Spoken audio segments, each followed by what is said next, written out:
selon les experts, la méfiance du public à l'égard des vaccins signifie que le monde fait un pas en arrière dans la lutte contre les maladies infectieuses mortelles mais évitables.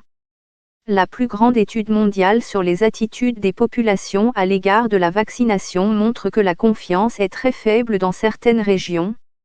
L'analyse de Wellcome Trust comprend les réponses de plus de 140 000 personnes recueillies dans plus de 140 pays.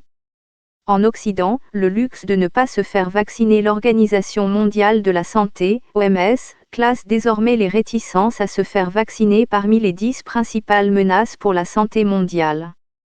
Vous avez besoin des numéro 1027, un navigateur moderne, avec support JavaScript, pour visualiser cette page interactive.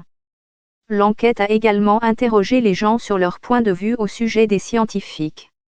Wellcome a analysé les réponses à 5 questions clés et a calculé un indice de ECO, confiance dans les scientifiques ECO, élevé, moyen ou faible. Wellcome Global Monitor a réalisé des enquêtes représentatives au niveau national dans 142 pays. Les sujets du sondage comprenaient la confiance dans la science, les scientifiques et l'information sur la santé, les niveaux de compréhension et d'intérêt pour la science et la santé, et les attitudes envers les vaccins. Si vous ne pouvez pas voir ce contenu interactif, cliquez ici. L'enquête mondiale révèle qu'un grand nombre de personnes déclarent avoir peu confiance en la vaccination. Flambée de rougeole dans le monde, selon l'OMS, il existe des preuves scientifiques que la vaccination est notre meilleure défense contre les infections mortelles et débilitantes, comme la rougeole. Les vaccins protègent des milliards de personnes dans le monde. C'est grâce aux vaccins que la variole a été éradiquée et d'autres maladies sont en voie d'éradication comme la polio. Mais d'autres maladies durement combattues, comme la rougeole, font leur réapparition et les experts affirment que le fait d'éviter les vaccins, alimentés par la peur et la désinformation, en est une des principales causes. Le Dr Anne Lindstrom, spécialiste de la vaccination à l'OMS, a déclaré que la situation actuelle était extrêmement grave. Les vaccins contre le choléra arrivent au Mozambique. La RDC déclare une épidémie de rougeole. L'hésitation à l'égard d'un vaccin peut, du moins à certains endroits, entraver les progrès réels que le monde a accomplis dans la lutte contre les maladies évitables par la vaccination. Toute résurgence de ces maladies est un pas en arrière inacceptable, selon le médecin. Les pays qui étaient sur le point d'éliminer la rougeole ont connu d'importantes flambées épidémiques. Les données montrent une augmentation du nombre de cas dans presque toutes les régions du monde, avec 30% de cas de plus en 2017 qu'en 2016. La décision de ne pas se faire vacciner, pour quelque raison que ce soit, pose un risque pour les autres ainsi que pour la personne elle-même. Si le nombre de personnes vaccinées est suffisant, la maladie cesse de se propager au sein d'une population, ce que les experts appellent l'immunité collective. Des vaccinateurs anti-polio tués au Pakistan. Nous sommes vraiment inquiets en ce moment parce que pour la rougeole, une couverture inférieure à 95% peut entraîner des épidémies et c'est ce que nous voyons, a déclaré Imran Khan du Wellcome Trust. Certaines personnes vivant dans plusieurs régions à revenus élevés sont parmi les moins sûres de l'innocuité des vaccins. En France, un pays parmi plusieurs pays européens qui connaissent actuellement des flambées de rougeole, un habitant sur 3 n'est pas d'accord pour dire que les vaccins sont sûrs. C'est le pourcentage le plus élevé de tous les pays du monde. Les Français sont également parmi les plus susceptibles de ne pas être d'accord avec l'efficacité des vaccins, 19%, et de ne pas être d'accord avec l'importance des vaccins pour les enfants, 10%. Le gouvernement français a maintenant ajouté 8 autres vaccinations obligatoires aux 3 que les enfants du pays reçoivent déjà. L'Italie voisine, où 76% des personnes interrogées estiment que les vaccins sont sûrs, a récemment adopté une loi qui permet aux écoles d'interdire la scolarisation aux enfants non vaccinés ou d'infliger une amende à leurs parents après que les taux de vaccination ont diminué. Un nouveau vaccin contre le paludisme testé à grande échelle au Malawi. Le Royaume-Uni n'est pas encore allé aussi loin, mais le ministre de la Santé Matt Hancock a déclaré qu'il n'exclut pas l'idée d'introduire des vaccinations obligatoires si nécessaire. Les États-Unis ont également connu leur propre épidémie de rougeole, la plus importante depuis des décennies, avec plus de 980 cas confirmés dans 26 États en 2019 à ce jour. En Amérique du Nord, ainsi qu'en Europe du Sud et du Nord, un peu plus de 70% des gens sont d'accord pour dire que les vaccins sont sûrs.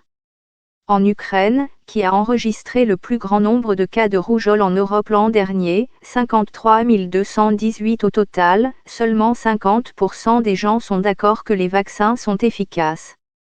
Ce chiffre est de 46% en Biélorussie, 49% en Moldavie et 62% en Russie.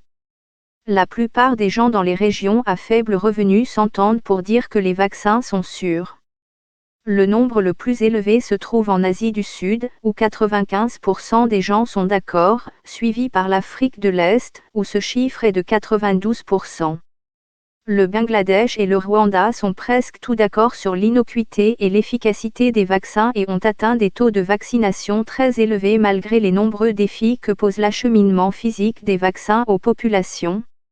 Des drones pour livrer du sang et des médicaments au Ghana. Le Rwanda est devenu le premier pays à faible revenu au monde à fournir aux jeunes femmes un accès universel au vaccin contre le VPH qui protège contre le cancer du col utérin. Pour M. Khan, cela montre ce qui peut être réalisé grâce à un effort concerté pour améliorer l'utilisation des vaccins.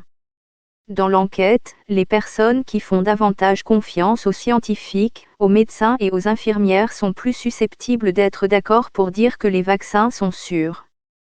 Inversement, ceux qui avaient récemment cherché de l'information sur Internet sur la science, la médecine ou la santé semblent moins enclins à être d'accord.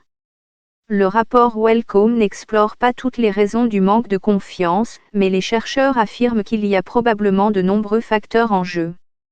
Si une maladie est devenue moins fréquente, la nécessité de se faire vacciner peut sembler moins pressante lorsqu'il s'agit d'évaluer les avantages et les risques éventuels. Tous les médicaments, y compris les vaccins, peuvent avoir des effets secondaires. Mais les vaccins sont minutieusement testés pour vérifier qu'ils sont sûrs et efficaces pour la population. Ebola n'existe pas selon 25% des Congolais à cause d'Internet. Les croyances et les préoccupations au sujet des vaccins peuvent être partagées en un instant, diffusant des informations qui ne sont pas nécessairement fondées sur des faits. Au Japon, les inquiétudes concernant le vaccin anti-papillomavirus et un lien avec des problèmes neurologiques ont été largement diffusées, ce qui, selon les experts, a ébranlé la confiance dans la vaccination en général. De même, en France, il y a eu une controverse au sujet d'un vaccin contre la grippe pandémique, des accusations selon lesquelles le gouvernement aurait acheté de grandes quantités du vaccin et l'inquiétude qu'il ait été fabriqué trop rapidement et ne puisse être sûr. Au Royaume-Uni, il y a eu de la désinformation au sujet du vaccin ROR et de l'autisme. Le Dr Lindstrom explique que l'un des moyens les plus efficaces pour contrer les doutes et les inquiétudes au sujet des vaccins est d'avoir des agents de santé vraiment bien formés, capables et prêts à recommander des vaccins basés sur la vérité scientifique, et capables de répondre correctement aux questions et préoccupations des parents et des communautés. Contenu interactif produit par Becky Dahl et Christine Jevan, design par Debbie Loiseau, développement par Scott Jarvie et Katia Artsankova.